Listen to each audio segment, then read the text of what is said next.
Biz Allohdan birodarlar.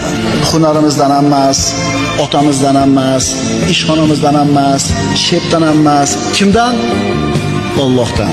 Sen tirikmisan? Demak, rizqing bor. Agar rizqing tugagan bo'lsa, o'lasan. Shuning uchun musulmon odam o'zini xor qilmaydi. Rizq topaman deb, shepga, oshnasiga, qo'shnisiga. Meni rizqim Allohning qo'lida. Seni ishxonangda ishlamasam, boshqa yerdan Alloh rizqini yetkazaveradi deydi.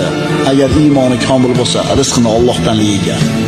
Shep, meni haydamang, мне нужна эта работа deydi. Menga kerak shu ish deydi. Haydamang deydi. Alloh taolo rizqini bitta eshigini yopib qo'ysa, boshqasini albatta ochadi. Chunki siz tirikmisiz?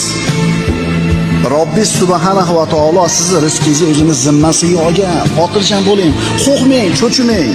Kursda o'ynashdan ham qo'rqmang, do'konlar buzilib ketdi desam qo'rqmang. Sizni rizqingizni Alloh o'zini zimmasiga olgan. Xotirjam bo'ling.